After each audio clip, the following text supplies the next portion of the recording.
और त्रिपुरा में सीएम योगी का बड़ा बयान सामने आया। त्रिपुरा में मुख्यमंत्री योगी आदित्यनाथ ने बड़ा बयान दिया।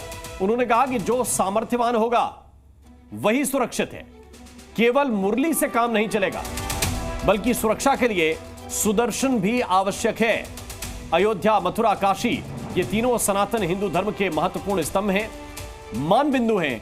उन्होंने कहा केवल मुरली से काम नहीं चलेगा, मुरली के साथ सुदर्शन भी आवश्यक है।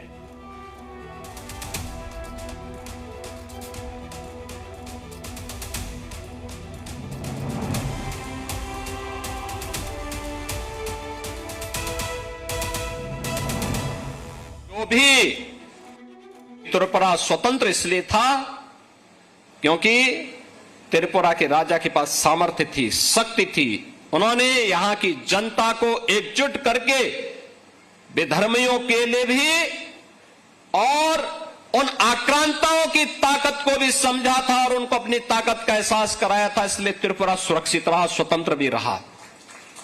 जो भी सामर्थ्यवान होगा अपनी ताकत का एहसास अपने दुश्मनों को कराएगा, वह हमेशा सुरक्षित रहेगा और सामर्थ्यवान बना रहेगा। लेकिन जो भी अपनी ताकत को खो करके अपने दुश्मन और मित्र को समझने में भूल करेगा, वह हमेशा उसी प्रकार का खामियाजा भुगतेगा जैसे आज बांग्लादेश के अंदर हो रहा है। और हम सब ये भी जानते हैं कि भगवान श्री कृष्ण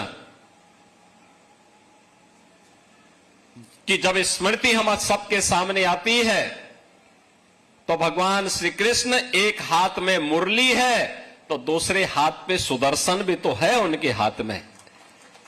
केवल मुरली से काम नहीं चलेगा, बल्कि सुरक्षा के लिए सुदर्शन भी आवश्यक है। और सुदर्शन भी जब आपके सामने होगा तो फिर किसी श्री श्री शांति काली महाराज को अपना बलिदान नहीं देना पड़ेगा। और त्रिपुरा में सिद्धेश्वरी मंदिर का उद्घाटन करते हुए मुख्यमंत्री योगी आदित्यनाथ ने यह भी कहा कि अयोध्या, मथुरा और काशी ये तीनों सनातन हिंदू धर्म के महत्वपूर्ण स्तंभ हैं। इस सदी के सबसे बड़े आंदोलन के रूप में अयोध्या में जो लोग कहते थे कभी संकल्प पूरा नहीं होगा, 5 सदी का इंतजार समाप्त करते हुए अयोध्या में भगवान राम का भी भव्य मंदिर के निर्माण का कार्य पूरा हो गया है। अयोध्या में भगवान राम का भव्य मंदिर बन गया है। अब लोग कहते हैं कि कुछ लोगों को बुरा लगेगा राम मंदिर बनने में, तो उसमें हमारी गलती क्या है? भाई हमारी आस्था है राम से, हमें भारत की बहुसंख्यक जनता की आस्था को देखना है। अगर ये जनता संतुष्ट है, उस आस्था का सम्मान देने का काम करना है और वही कार्य हम कर रहे हैं। काशी के बारे में भी हमने यही कहा, भाई अयोध्या है, मथुरा है, काशी है, ये 3 सनातन हिंदू धर्म के महत्वपूर्ण स्तंभ हैं, महत्वपूर्ण स्थल है, मान बिंदु हैं। और आज नहीं तो कल तीनों स्थान फिर से हिंदू धर्म और आस्था के प्रतीक के रूप में जैसे आज पूज्य हैं, उसी भव्य रूप में आगे बढ़ते हुए दिखाई देंगे।